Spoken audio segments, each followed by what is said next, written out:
नमस्कार दोस्तों, स्वागत है आप सभी का आज के इस वीडियो में। आज के इस वीडियो में हम बात करने वाले हैं नीट पीजी एडमिट कार्ड के बारे में, जो कि जारी कर दिया गया है। तो इसे कैसे चेक करना है, स्टेप बाय स्टेप पूरी जानकारी आपको इस वीडियो में दिया जाएगा।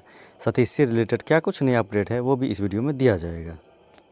तो नीट पीजी 2026 का एडमिट कार्ड जारी कर दिया गया ऑफिशियली आज यानी अगस्त 25 को, जिसे आप इसकी ऑफिशियल वेबसाइट NBEMS से चेक कर सकते हैं, जिसका लिंक डिस्क्रिप्शन में भी दिया गया है। आप वहां से भी जा सकते हैं।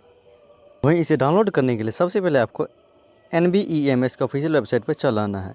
वहीं पे आपको नीट पीजी सेक्शन देखने को मिल जाएगा होम पेज पे ही।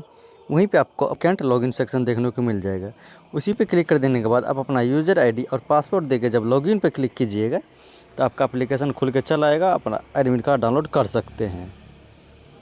वहीं अदर इम्पोर्टेंट डेट की बात करें तो इसका एग्ज़ाम डेट दिनांक 30 अगस्त को रखा गया है। इसका टाइमिंग रहने वाला है 9 AM से 12:30 PM 12:30 PM, जिसमें आपको कैरी करना है physical copy of admit card with along with valid original photo ID, जिसमें हो सकता है आधार कार्ड, पैन कार्ड और पासपोर्ट। ये दोनों चीज़ आपको ले जाना है एग्जामिनेशन सेंटर पर। तो ये थी छोटी जानकारी जो आप लोगों को देनी थी। जानकारी पसंद आया तो लाइक कीजिएगा। तो मिलते हैं अगली जानकारी के साथ, तब तक के लिए धन्यवाद।